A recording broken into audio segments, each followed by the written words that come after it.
So bayangkan semua bahasa manusia, bangsa-bangsa yang ada di atas muka bumi ni, sebut pasal baca mesti kena faham. Kena faham. Elok Quran sebut baca tak faham pun tak apa, tapi mengaku baca. Allahu Akbar.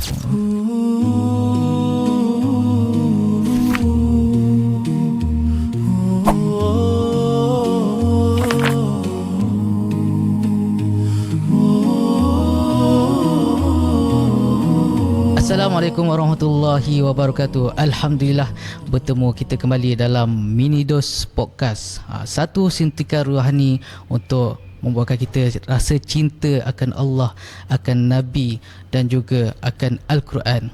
InsyaAllah kepada siapa yang masih belum mengenali ataupun mengetahui tentang Think Quran, jangan lupa untuk like, share dan subscribe ke semua kita punya sosial media. Okay, saya beritahu sedikit lah tentang Think Quran. Think Quran ni adalah satu aplikasi yang membantu untuk memudahkan kita memahami setiap makna perkataan dalam Al-Quran. Pada permulaannya, kita akan diajar untuk tahu makna perkataan Al-Quran yang sering berulang dalam Al-Quran. Dan kemudian akan diselangi dengan surah-surah yang panjang dan sebagainya, insyaAllah. Topik kita pada hari ini adalah berkisahkan tentang hijrah. Seperti yang kita tahu, hijrah ni adalah satu benda yang bukan mudah untuk kita sebagai manusia ni nak berubah ke arah kebaikan. Ada kalanya kita akan, contohlah macam kita solat kan, kita nak solat tu susah untuk kita nak istiqamah solat pada awal waktu. Ada kalanya kita akan terlambat sedikit kan. Macam mana kita nak berhijrah ataupun nak berubah ke arah kebaikan tu, untuk solat pada awal waktu dan sebagainya. Jadi untuk hijrah ni, kita menjemput tetamu yang sangat hebat, yang ada kepakaran dia dalam Al-Quran, dan dia pun ada mengajar tentang macam mana kita nak memahami setiap makna perkataan Al-Quran itu. Dengan itu, saya menjemput Al-Fadil Ustaz Abdul Aziz, ataupun dikenali sebagai Ustaz Abajid. Assalamualaikum Ustaz. Waalaikumsalam warahmatullahi wabarakatuh. Apa khabar Ustaz? Sihat, Alhamdulillah. Jadi Ustaz ni dari mana Ustaz? Dia merujuk pada dua soalan tu. Okey, kalau tanya dari mana, saya daripada Bandar Seri Sendayan, Negeri Sembilan. Pagi tadi bertolak. Asal mana tu? Saya orang Alor Star Kedah. Alor Star. Oh, jauh orang apa? Itu kita baru aja pergi ke Penang kan. Ya. Ni Alor Star dia. Di Penang tu ada apa tu? Penang tu dengan kita podcast dengan ni Tuan Guru. Okay. Pio Syahul. Alhamdulillah. Jadi Ustaz, boleh Ustaz kenalkan sedikit tentang diri Ustaz? Ustaz dulu daripada DQ kan? Kalau nak kenalkan daripada awal betul-betul, secara ringkasnya, memang saya berasal daripada Alor Star Kedah. Sekolah rendah sampai setakat darjah 4. Oh, dah nyampe. Lepas tu masuk Mahatafis di Hulu Langat, dalam hutan. Masya Allah. Yang dibangunkan oleh hari ini dah pun mendapat pangkat Hasan Mahmud Al-Hafiz. Dia buat Mahatafis, saya masuk dalam hutan, darjah 5, darjah 6 keluar balik. Ayah hantar masuk Mahatafis Derga di Alor Star. Lepas tu bila masuk tingkatan 1, barulah saya ikut balik standard pendidikan, belajar sekolah menengah Nahdlatul Hasanah di Kodiang, Kedah. Tingkatan 1 sampai tingkatan 6. Selesaikan SPM, kemudian di sijil agamanya ada SMRA. SMRA dulu sekolah sijil menengah rendah agama. Betul tak? Ada sebahagian negeri SMRU. Untuk tingkatan 6 tu yang paling mencabar sekali. Saya kena selesaikan 3 sijil pada tingkatan 6. STA, Sijil Tinggi Agama, Keluaran Negeri Kedah. Dia bukan yang STAM tu bukan? Waktu tu ada STAM. Saya adalah generasi pertama STAM di Kedah. Tu STA tu lah. No. Bukan. STA ni memang dah lama. Yang Keluaran Jabatan Agama Islam Negeri Kedah. Bawah negeri lah. Negeri lain, nama lain. Kemudian ada yang sekolah punya pula untuk melayakkan belajar dekat Universiti Al-Azhar, sebab dah ada muadalah waktu tu. Nama dia Syahadah. Tingkatan 6 ada periksa 2. Yang paling besar tu lah STAM. Yang tadi cakap STAM tu lah. Tingkatan 6 STAM. Lepas tu saya sambung ke Darul Quran. Tadi tanya pasal Darul Quran, memang saya masuk Darul Quran 2003 sampai 2006. Mungkin ada yang sedang menuntun dari kalangan batch yang sama dengan saya. Mungkin kalau tak sama dengan saya pun, kita mungkin pernah berselisih di Darul Quran Jakin.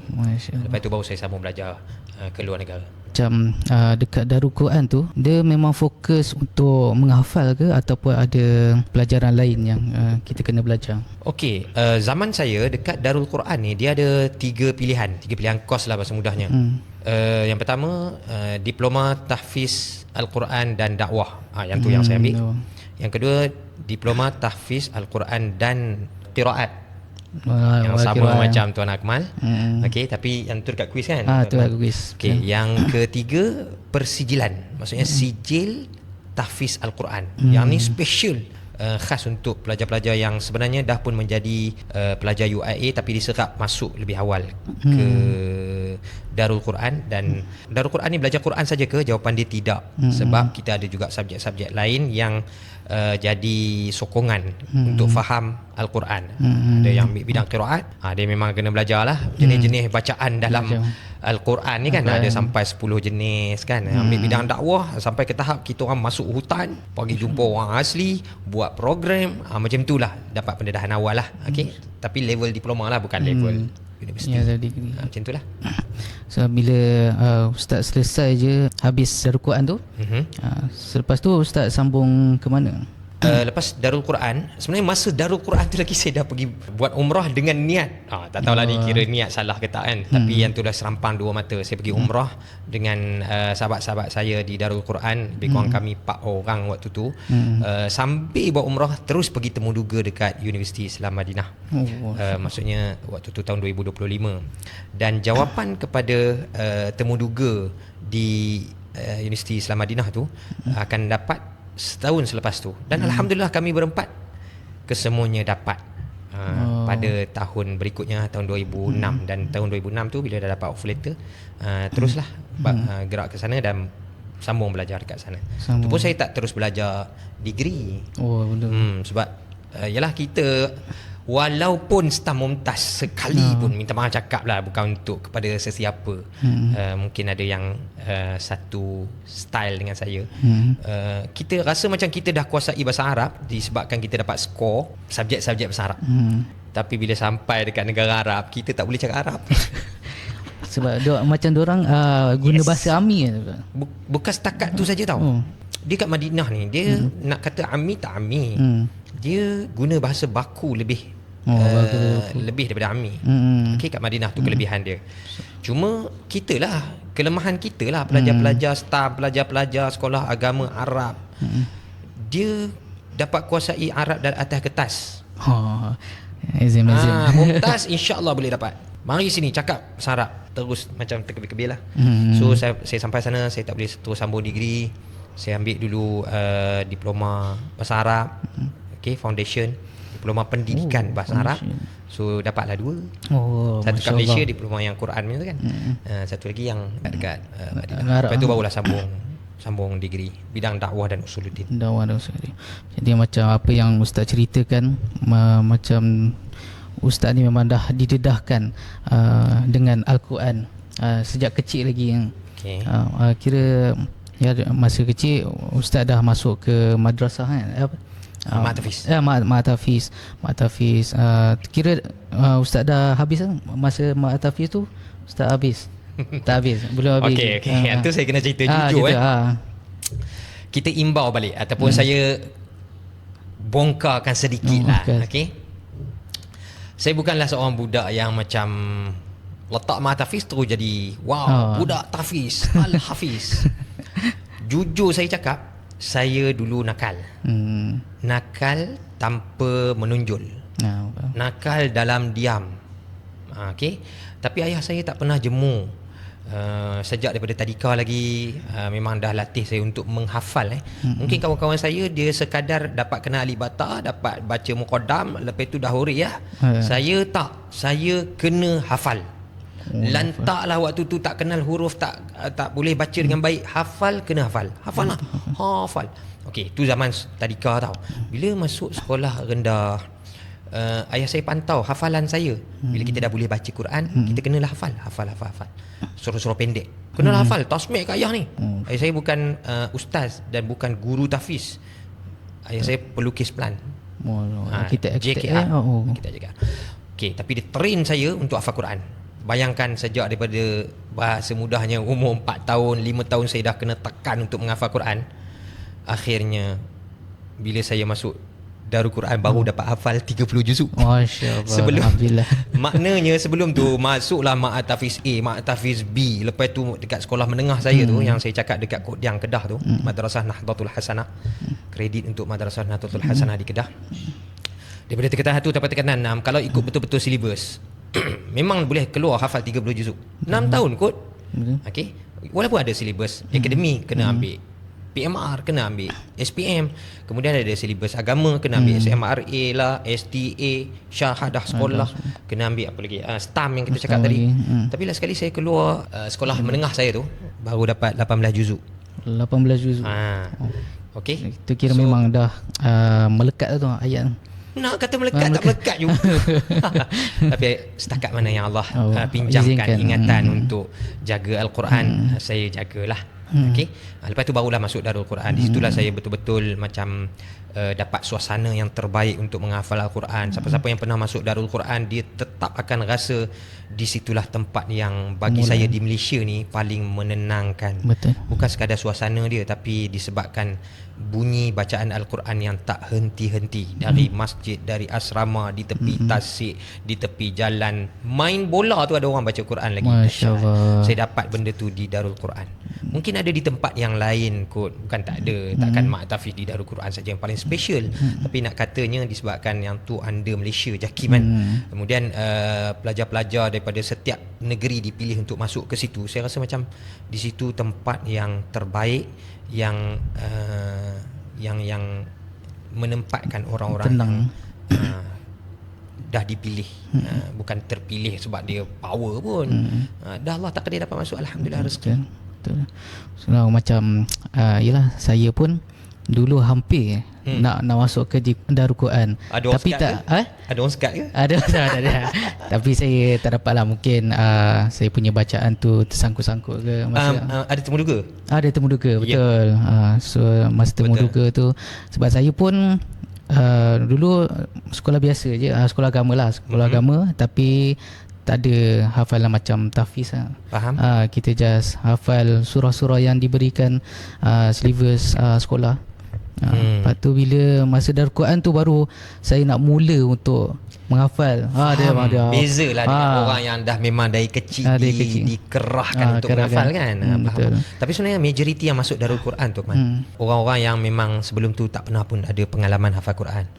Kalau macam saya ni, saya kira macam golongan macam terlepas masuk lah kot. Terlepas masuk. Macam tu lah kot. Kalau ikutkan orang yang betul-betul zero, kalau dia masuk baru betul. Ni kau dah hafal sampai 18. Ada kawan saya tu dah hafal sampai 30 juzuk, betul nak masuk lagi. Tapi yalah dah takdir. Takdir, betul. Bukan sebab Al-Quran semata-mata sebenarnya. Sebab kadang-kadang di situlah platform untuk kita ubah diri. Di situlah platform yang selama ni kita fikir nak cari satu turning point dalam hidup kita. Selama ni kita belajar, memang betul memang betul nampak macam belajar betul-betul, tapi ada banyak lagi sudut yang kita tak ikuti dengan baik. Kita tak boleh nak ubah diri kita yang suka main, budak-budak kan. So bagi saya Darul Quran adalah tempat hijrah terbaik. Hijrah, masya-Allah. Kita terus masuk sebab Ustaz ada dah buka untuk hijrah kan. Kenapa tu? So untuk hijrah ni sekarang ni kan zaman orang tengah depression, tengah apa, stres apa semua, sampai menyebabkan orang tu dia berubah, bukannya berubah ke arah kebaikan, tapi dia berubah ke arah kejahatan. Maksudnya sebab dia depres, dia sanggup untuk bunuh diri, sanggup untuk ubahlah. Kadang-kadang ada yang buat tattoo lah, berubah jantina. Jadi apa pandangan dan solusi untuk diorang, untuk orang macam ni? Sebut tentang hijrah. Perkataan hijrah tu sendiri sebenarnya dia adalah perkataan bahasa Arab tau. Bahasa Arab asal kalimah dia hajara. Pindah, ubah dan tinggalkan tempat lama. Sebab itulah ada hadis Nabi SAW sebut, la hijrata ba'dal fathi. Tiada lagi penghijrahan, perpindahan tempat, rumah selepas berlakunya pembukaan kota Mekah. Tak perlu lagi penduduk Mekah nak pergi ke Madinah, tak perlu. Mekah pun dah jadi tanah untuk orang Islam. Tapi bila kita luaskan lagi skop, dan memang betul pun bila Nabi SAW sebutlah hijrah ba'dal fathi, dan Nabi SAW bagi tahu hijrah yang sebenar selepas pembukaan kota Mekah ialah hijrah diri, hijrah daripada sesuatu yang buruk kepada baik, ataupun daripada yang baik kepada yang lebih baik. Dan memang kita akan sentiasa ke arah lebih baik, lebih baik, lebih baik sekiranya kita dekat dengan Al-Quran, dekat dengan Allah, dekat dengan wahyu, kan. Tapi bila timbul persoalan, dia nak cari perubahan, dia nak tenang, tapi yang dia ambil penenang palsu. Penenang palsu. Sebagai contoh yang paling mudah, kenapa orang nak ubah diri dia? Sebab dia tak selesa dengan diri sekarang, situasi dan diri dia waktu tu. Dia rasa tekanan, dia nak keluar daripada tekanan tersebut. So dia pun menganggap bahawa aku perlu berhijrah. Dan dia pun dah faham istilah hijrah tak semestinya kena pindah rumah. Hijrah ialah aku berubah. Persoalan dia ialah sejauh mana dia ambil berat perubahan yang betul, ke sebenarnya dia hanya janji aku dapat keluar daripada masalah lama. Tapi kalau aku masuk masalah yang baru, lantak lah. Dia tak pernah baca benda tu. Okay, dia tak pernah baca. Jadi bagi saya lah, orang yang betul-betul nak berhijrah, ambillah contoh Nabi SAW dan para sahabat, kerana mereka adalah tokoh hijrah. Bahasa mudah tu, tokoh hijrah. Nabi SAW, kalau tengok dalam sirah kan, situasi Nabi SAW nak berhijrah tu memang sangat-sangat dahsyat. Dan Nabi SAW bukan rombongan pertama yang keluar daripada Mekah. Nabi kumpulan-kumpulan terakhir, kan. Sampaikan zaman tu, siapa yang nak keluar memang kena sembunyi-sembunyi, termasuk Nabi SAW. Sebab zaman tu Umar belum lagi masuk Islam, berani keluar Mekah, memang kena jantas, keluar malam-malam, keluar berlakon sebagai pedagang, keluar macam-macam lah, sorok-sorok kan, termasuklah Nabi SAW. Okay, so patah balik soalan tadi, apakah pandangan saya terhadap hijrah? Jawapan dia ialah kita kena patah balik, tengok sampel cara Nabi SAW berhijrah, dan kita adaptasikan dalam hidup kita. Hijrah bukan sekadar pindah dari satu tempat ke satu tempat, tapi kita kena pindah daripada tabiat yang buruk, yang merosakkan, kepada tabiat yang baik dan betul-betul menenangkan. Sebab orang stres ni, dia nak cari apa? Cari tenang. Ketenangan. Percaya tak, kadang-kadang ubat tenang tu diubah suai. Ni tak tanya, tapi saya nak cerita. Siapa kata makan pil tenang? Doktor kata. Ramai orang buat mujarab, tapi sebenarnya itu bukan ubat tenang yang sebenar. Kejap je lah. Dia hanyalah sekejap. Okey, ada orang dia nak rasa enjoy, seronok dalam diri, lah hati dia rasa seronok, tak nak fikir masalah. Apa dia buat? Dia pergi tonggang minum arak. Maknanya apa? Ketika hati yang minta makanan, tapi dia bagi makanan mulut, makanan perut. Ada tak orang cari ketenangan pergi hutan, pergi sungai, pergi duduk tepi pantai? Dia tengah stres, duduk tepi pantai, mungkin hilang sekejap waktu dengar deruan ombak, kicauan burung, bunyi air sungai. Tapi tu sebenarnya makanan telinga saja. Betul tak? Makanan mata, dapat tengok tempat cantik, dengar bunyi yang menenangkan. Tapi bila kali balik rumah dia, tak tenang juga. So soalan dia ialah, apakah makanan sebenar hati supaya dia tenang? Tu isu dia. Sebab orang ni dia tak cari makanan sebenar. Bayangkan seseorang yang lapar, tiba-tiba kita datang dekat dia, bagi dekat dia popcorn plastik. Kita bagi dekat dia donat yang nampak macam real, tapi tu plastik made in China. Kan hari ni ada je sedulang makanan, atas tu ada sushi lah apa semua, nampak macam real, bagi dia, suruh dia makan. Tak boleh, sebab itu palsu.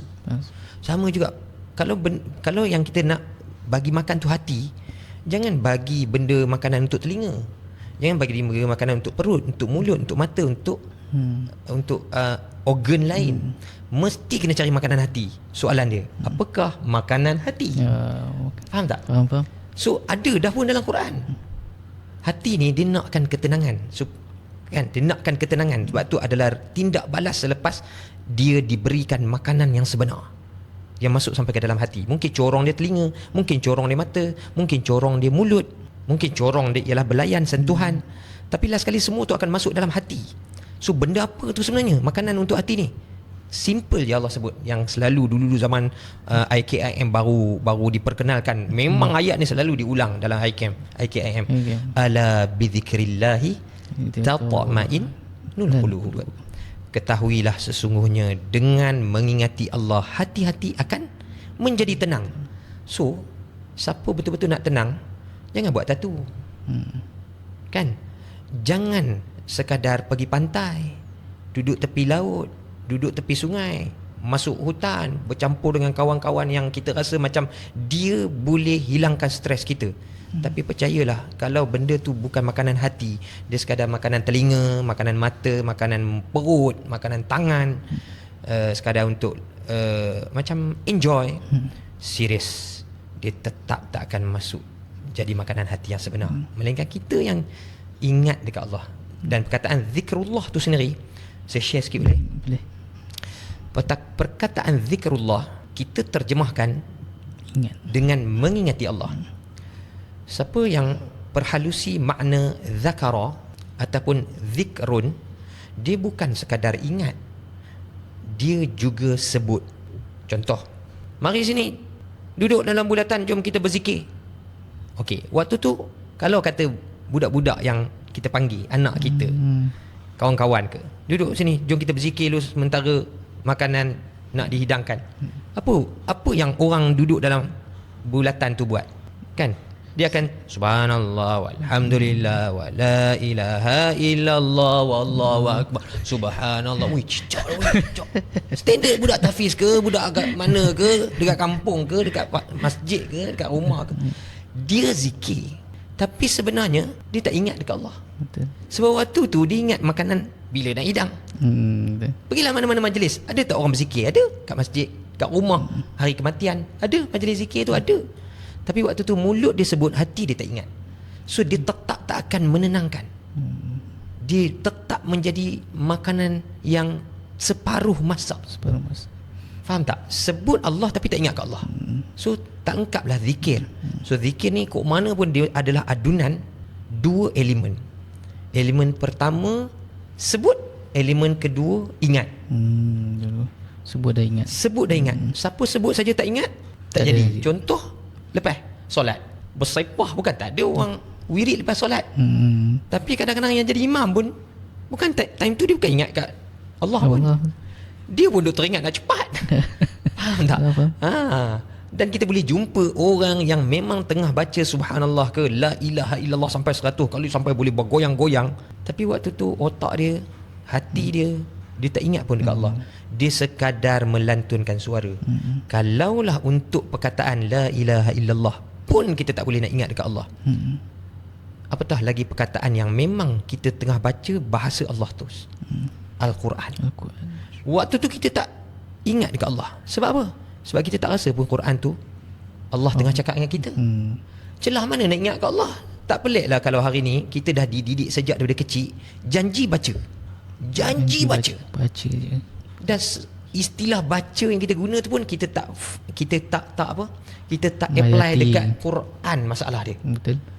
Sebagai contoh lah, kawan Akmal kata, "Woi, kau tak baca ke WhatsApp aku?" Contoh. Lepas tu kita pun buka WhatsApp. Lah betul. Android dia punya. Kita pun buka. Woi, kau tak cakap. Okey, point dia, kenapa bila sebut istilah baca, selain daripada Quran mesti kena ada faham. Aku dapat cebisan surat khabar. Aku tak pandai weh bahasa Inggeris. Kau tolong baca kat aku. Dah kita boleh bahasa Inggeris contoh. Kita baca, kita ceritalah kat dia. Cuba kita pun sama bodoh bahasa Inggeris dengan dia. Tak ada. Dia suruh tak kita baca. Tak adanya. Sebab apa? Teks, artikel bahasa Inggeris, kalau kita tak faham, kawan kita tak suruh kita baca. Betul. Setakat baca dia punya bunyi suara, itu bukan baca, tu miming. Sebut je. Buat marilah tulisan Cina pun kita reka lah miming macam mana pun. Tapi kita tetap tak akan dikira baca kalau kita tak faham. So bayangkan semua bahasa manusia, bangsa-bangsa yang ada di atas muka bumi ni, sebut pasal baca mesti kena faham. Elok Quran sebut baca, tak faham pun tak apa, tapi mengaku baca. Allahu Akbar. So macam lari tajuk sikit daripada hijrah, tapi point dia ialah yang saya nak sampaikan, orang yang betul-betul ingin berhijrah, gunalah kompas, peta yang Allah dah bagi untuk kita berhijrah. Betul tak? Betul. Bahasa mudahnya, aku nak berhijrah lah. Kau nak pergi mana? Bahasa macam tu kan? Okey, aku nak berubah daripada sekarang ni aku stres kepada yang lebih menenangkan. Nah, aku bagi kat kau peta, aku bagi kat kau kompas. Follow peta dan kompas ni. Apa dia? Quran. Asal usul kita, apa asal usul kita. Itulah panduan. So baru betul kita dapat berhijrah ke tempat yang lebih baik. Kalau kita reka kita punya kompas, tak faham, kompas tu duduk pusing-pusing. Yang ni kot utara, tapi ada tulis W kat situ. Utara apa W? Utara mesti N. N boleh sebut tapi tak tahu arah apa mana. maksud. Apa tak tahu apa maksud. Serupa juga. So kena belajar. Nak tengok kompas, kena belajar. Nak tengok peta. Macam itulah baru lepas, baru kita boleh berhijrah. Ini peta tak ready, kompas pun tak ada, kau nak pergi mana? Kau pergi ikut suka hati, masuk lagi dalam semak samun. Padahal nak berhijrah, padahal nak berubah. Macam itulah. Masya Allah.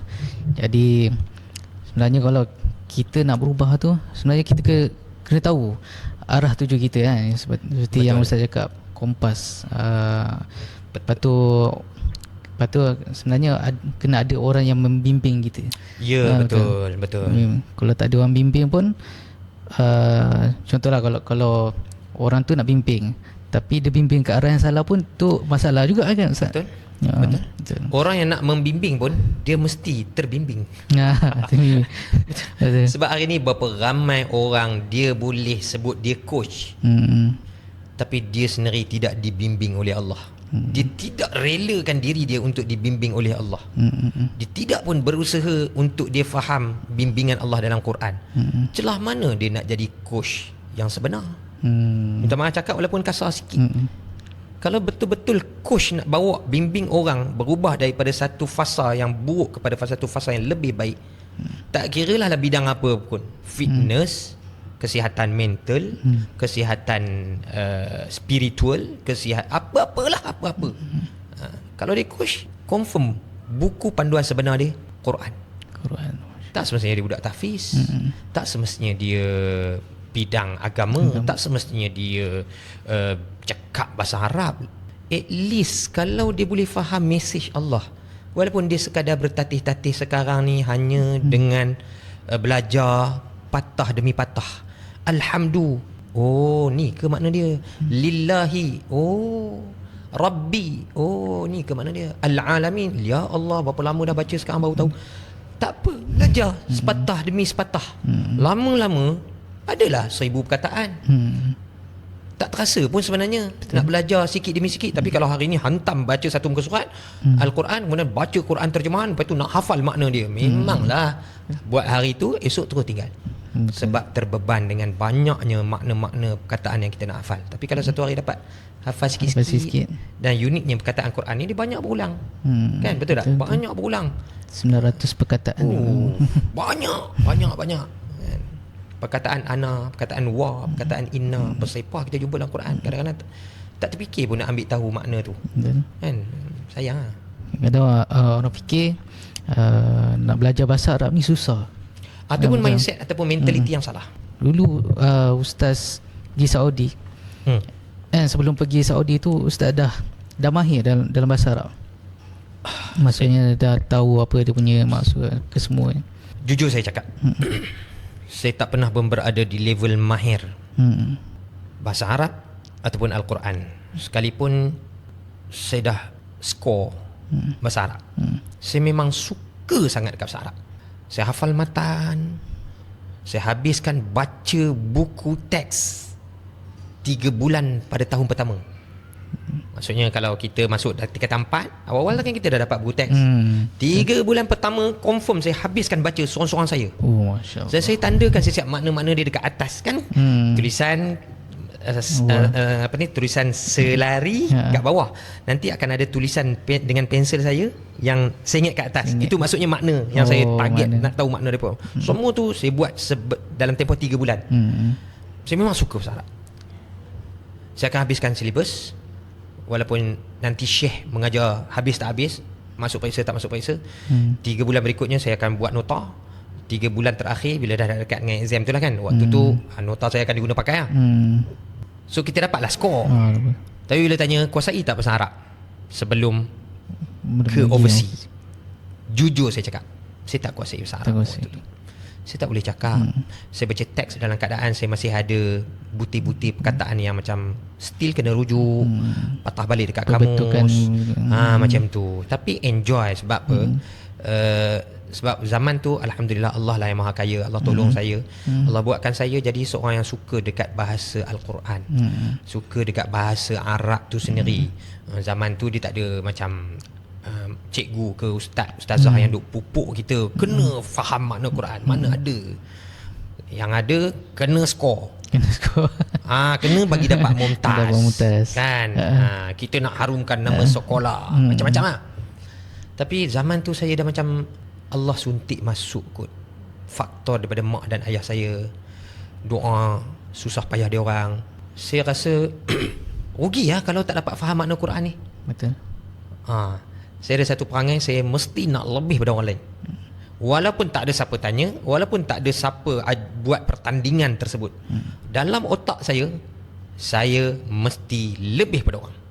Tak apa kita bermula pada garisan yang sama, tapi lampu hijau tu saya yang create. Ibarat kata macam, okey, satu kelas semua duduk di line pertama, line garisan tu lah. Tin, lampu hijau menyala. Saya yang akan pecut dulu. Itu yang saya buat. Yang saya cerita 3 bulan pertama saya settlekan semua buku-buku teks, baca.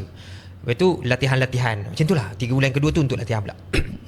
Sebab saya wujudkan pertandingan tu sendiri dalam diri saya. Sebab saya tak nak duduk belakang.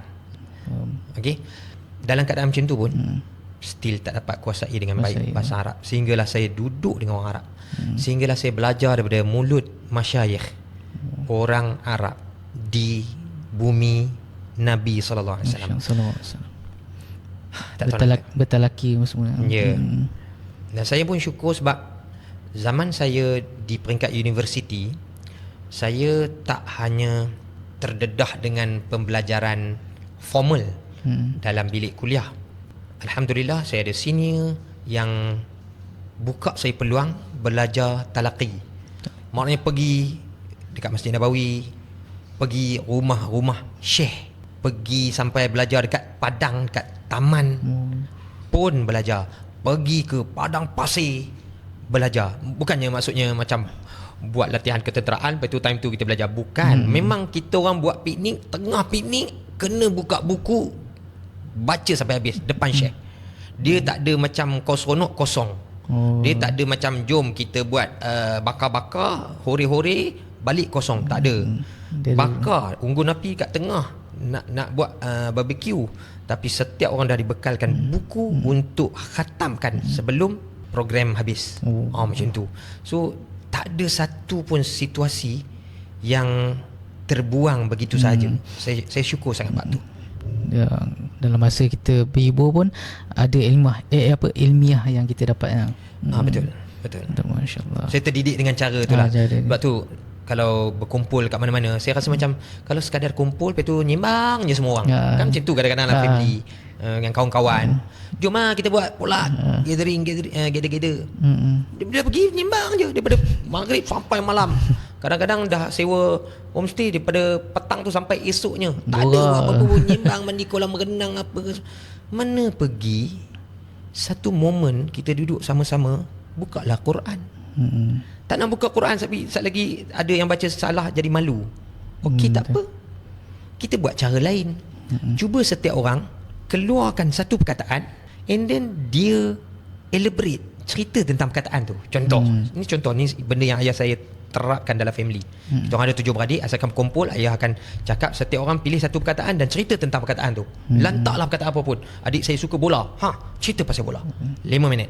Zaman itu ada adik perempuan. Dia sebut perkataan tenang, cerita tentang tenang. Contoh je kan. Ada seorang lagi tu dia pilih perkataan bahagia, cerita pasal bahagia. Macam tu lah. So benda yang sama boleh kita buat sebenarnya. Tapi pilihlah perkataan Al-Quran. belajarlah makna-makna Quran tu. Quran. Sayanglah Allah dah bagi Quran kat kita tapi kita tak faham. Sayang sangat. Betul. Sebab tu dalam kita punya keluarga ni kena ada seorang yang boleh contoh bagi usrah ke kan.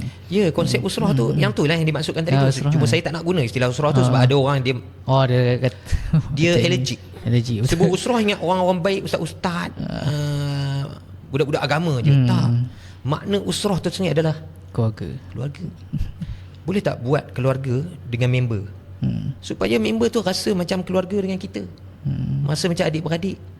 Apakah yang membuatkan rasa macam adik-beradik? Confirm lah sebab ada tautan hati. Betul tak? Betul. So yang mempertautkan hati kita ni manusia ke Allah? Confirm Allah. So nak tautkan hati yang Allah cipta tadi ni, jawapan dia ialah dengan Al-Quran. Kalau kita tautkan hati dengan bahasa kita, tak bertaut punya hati lah. Percayalah walaupun kita dah guna bahasa paling lunak, kita dah puji-puji, kita dah buat macam-macam, nak jaga hati orang tu, nak jaga hati orang ni, lain kali tak terjaga pun hati kita. Contoh, nak jaga hati mak, hentam hati Kak Ngah, hentam hati yang bongsu tu. Faham tak? Dia betul kita kena jaga hati orang, tapi atas dasar apa semua orang kena jaga hati? Atas dasar setiap orang mesti faham apa yang Allah nak sampaikan. So akhirnya setiap orang akan bertaut lah hati dia tu. Tak kisahlah walaupun duduk jauh-jauh. Betul tak? So dengan kawan pun kalau buat usrah, buat keluarga, sebut usrah sebut keluarga je kan. So macam tu lah. Early apa santai-santai tapi dapat ada sedikit lah pengisian. Tak adalah terlampau strict sangat. Betul. And then tak semestinya nampak formal. Semua orang tengah nyembang kat meja makan, tengah bergelak, bertepuk apa semua. Lepas tu seorang akan kata, kau cerita sikit hari tu perkataan apa yang kau jumpa dalam Quran tu. Umpan dia yang tu je. Habis tu dia pun cerita, Ngah, baru-baru ni yang kau tanya tu surah apa tu? Surah apa? Kadang-kadang kita munculkan ayat macam tu sahaja untuk menggamit orang bersembang tentang Quran. Dan dia tak semestinya tazkirah, tak semestinya apa macam kena bagi kuliah. Tak ada, nyembang pun still dalam konteks usrah sebenarnya.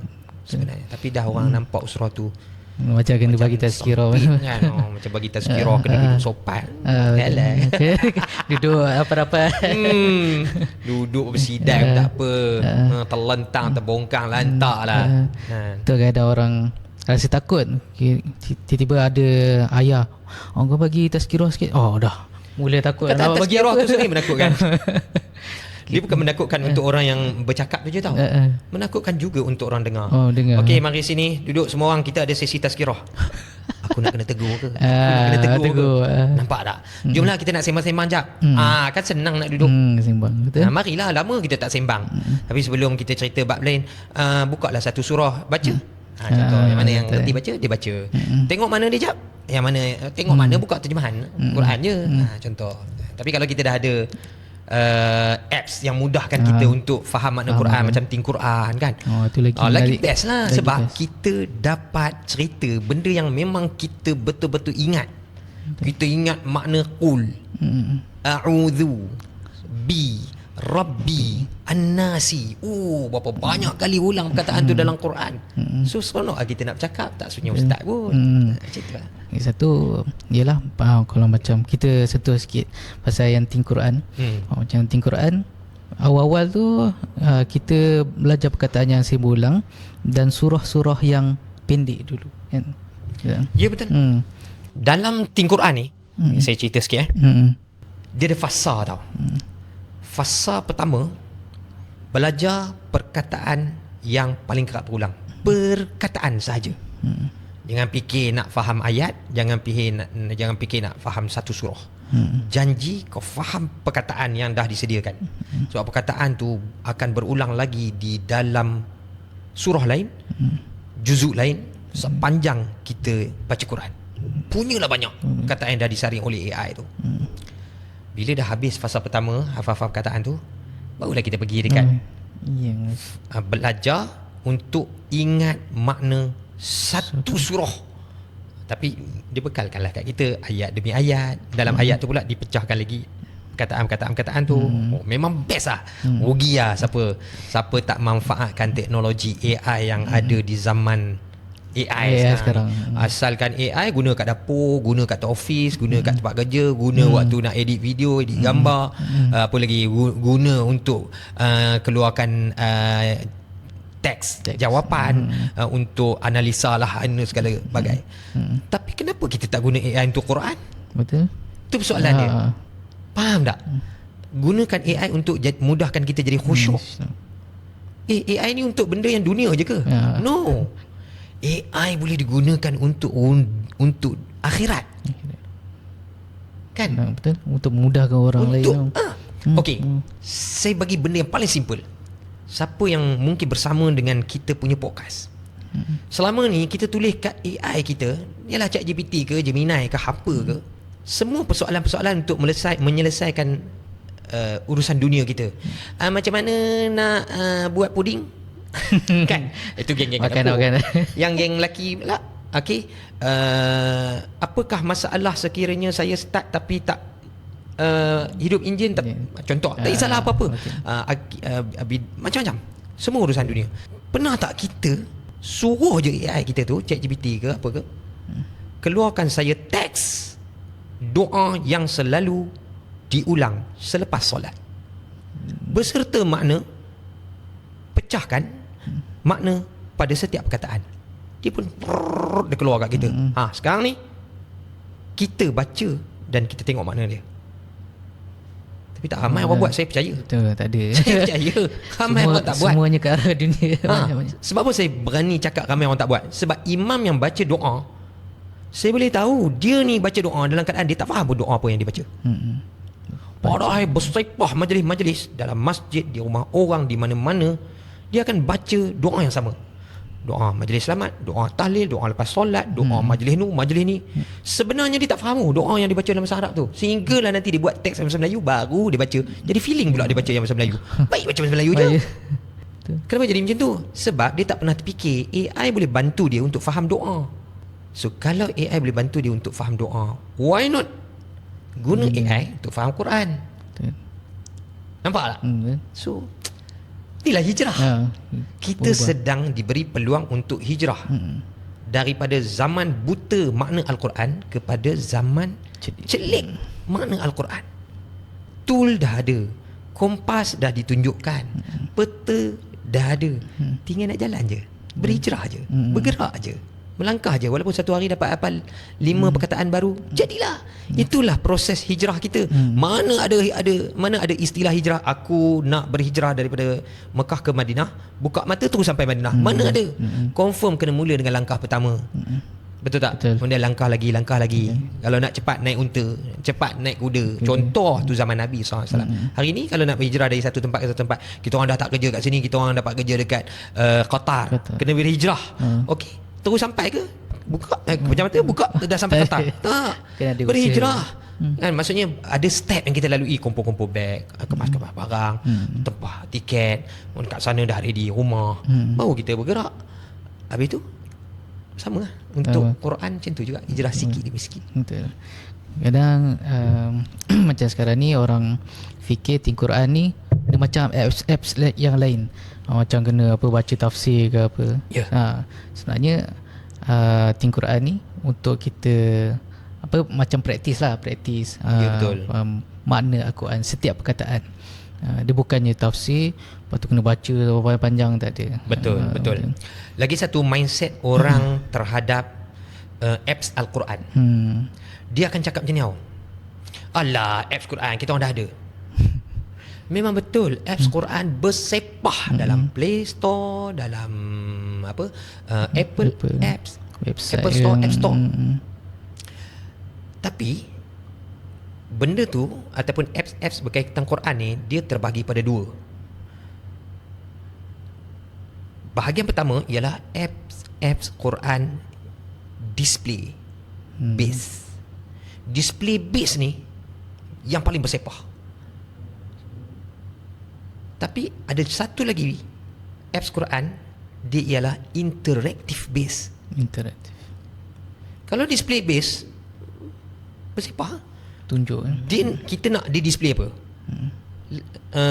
Ayat, teks, dia boleh display. Teks pula bahasa Arab, bahasa Inggeris, bahasa Melayu, bahasa apa pun dia boleh display sebab benda tu dah save dalam dia punya cloud. Tinggal kita nak tekan butang download, dia pun download, and then dia boleh display kita ikut terjemahan yang kita nak. Nak lagi dia punya tafsir, dia boleh display kat kita beberapa tafsir pun yang ada. Dalam bahasa Arab, bahasa Inggeris, bahasa apa, tafsir. Kita lah tinggal nak kena baca. Boleh tak kita suruh dia display ataupun tayangkan bunyi? Boleh. Dia dah simpan rakaman audio tu, tinggal nak pasang balik kat kita. Memanglah banyak apps time macam tu, tapi apps yang dia berinteraksi dengan kita, kan? Dia tanya kita, kita jawab. Kita nak tengok performance kita, pergi kat sini. Okay? Kita lupa, dia ingatkan kita. Strict. Dia ingatkan kita. Kita ada buat salah, kita boleh tengok rekod kita salah kat mana, berapa banyak yang kita salah, dan dia boleh remind kita. Itu adalah apps interaktif yang ada dalam Al-Quran, tapi tak ramai orang tahu. Dia sebut apps Quran, dia rasa macam yang dia ada sama. No. Tak sama. Al-Quran buat masa sekarang the first and the only apps yang menjurus ke arah celik makna Quran dalam real kehidupan. Sebab seorang ustaz, guru Al-Quran, nak mengajar orang ingat makna Al-Quran, dia bukan satu proses yang mudah. Akmal hafal Quran, Akmal tahulah macam mana nak hafal Quran. Itu hafal buta tau. Belum kita zaman tu hafal nak faham makna. Mana ada buka kamus, mana ada buka Quran terjemahan sangat zaman tu. So nak hafal makna Quran, dia tak sama macam hafal Quran. Hafal Quran boleh hafal macam burung kakak tua. Boleh. Tapi hafal makna Quran kita perlu latihan. Latih tubi. Takkan kita nak guna style lama. Betul. Buka kamus, fi'il madi, tengok, catat, buat sebelah menyebelah. Fa'ala, dia telah buat. Daraba, dia telah pukul. Qatala, dia telah bunuh. Takkan nak buat macam tu zaman dulu. Manual. Betul tak? Lepas dah tulis, bukan terus hafal, bukan terus ingat. Kan? Nak kena ulang. Tutup pejam mata, try. Buka balik, salah lagi. Lepas tu kita smack kat kawan lah, macam-macam. Zaman tu boleh lah guna manual sebab tak ada lagi AI. Hari ni dah ada AI, dia buat game je dekat kita. Dia buat teka-teki je dekat kita. Kita rasa enjoy tau. Tapi sayang lah, tak tinggal nak buka je, tak ramai lagi orang yang tahu tentang Al-Quran. Yalah, kalau macam cara dulu, kalau kita dah tulis, lepas tu kita letak kat mana, lepas tu lupa mana aku letak. Yes. Betul. Dah kena tulis balik. Itu dia macam tu lah. Hilang tuang. Hilang nota tu. Oi, benda tu mahal. Lagi mahal daripada buku teks. Betul. Sebab kita dah create sendiri khas untuk kita kan. Tu memang dulu kalau belajar lah, masa belajar dulu sebelum nak mulakan, memang kena tulis nota sendiri, bagi cantik-cantik, ada warna semua. Ya, betul. Sekali lama mana aku punya lupa dah. Betul. Ataupun hilang benda tu. Okey. Macam ustaz ada akademi untuk mengajar faham makna Quran. Ustaz mula tahun berapa? Okey. Secara berdaftar Akademi Mahir Bil Quran, saya dan isteri saya lah yang paling banyak menggerakkan Akademi Mahir Bil Quran ni, isteri saya. Lebih kurang dalam ngam-ngam waktu Covid. Sebenarnya pelajar Al-Quran saya dan isteri saya dah ada sebelum kewujudan Akademi Mahir Bil Quran. Cuma kita orang yang decide untuk jadikan dia platform, satu nama, daftar dan buat lebih tersusun. Benda tu saya memang serah dekat isteri saya. Sebab saya lebih selesa bergerak ke mana-mana berbanding isteri saya yang hanya di dalam rumah, dan di situlah tempat untuk dia berseronok berkomuniti dengan orang-orang yang cinta Al-Quran. Saya ada komuniti cinta Al-Quran, secara online pun ya, secara fizikal pun ya. Tapi bagi isteri dia mungkin terhad kan. So kalau ditanya sejak bila, lebih kurang dalam 5-6 tahun macam itulah secara formalnya. 5 tahun kira dah lama juga kan. Ya, betul. 2019 lebih kurang? Ya, 2019. Lebih kurang. Sebab isteri saya dia memang betul-betul bidang Al-Quran. Dia pun lepasan Darul Quran Jakim. Cuma bezanya saya diploma tahfiz diploma. dan dakwah. Kan tadi sebut kan. Tapi isteri saya dia yang sebelah satu lagi. Qiraat. Kalau kat DQ tu orang panggil budak qiraat. Saya budak dakwah. Budak dakwah ni dia macam bukan budak belajar sangat lah. Budak buat program, budak handle dakwah-dakwah kat asli. Budak yang macam tak nampak sangat dekat mana-mana kelas macam tu. Tapi budak qiraat ni ni geng-geng budak rajin, kena banyak hafal, bacaan Quran sedap, macam itulah. Isteri saya memang bidang Al-Quran. Bukan setakat dia di Darul Quran tu, bila dia dah sambung belajar di Mesir, kemudian masa zaman dah kita orang berkeluarga, dia setiap hari belajar dekat dalam Masjid Nabawi dengan masyayikhah, ataupun kita panggil syaikhah kan kat sana kan, panggil abla. Belajar betulkan makhraj apa semua. So dia banyak fokus kepada makhraj huruf, sifat huruf, tajwid, dan dia memang fokus kat situ. Saya pula fokus dekat macam mana nak buatkan orang faham Al-Quran. Saya buatlah modul-modul macam itulah. Nak bagi orang faham ni susah kalau macam bersemuka. Nak bagi orang faham apa? Maksudnya teknik ustaz mengajar faham Al-Quran ke? Faham Al-Quran. Baik. Saya akan menggunakan pendekatan yang paling mudah, simple, praktikal. Kalau dia tak dapat banyak, sikit pun jadilah.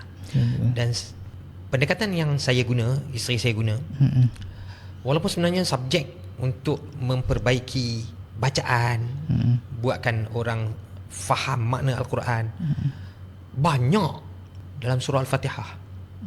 Nak faham satu-satu perkataan dalam surah Al-Fatihah, kerana bagi orang lain terasa beratnya. Okay?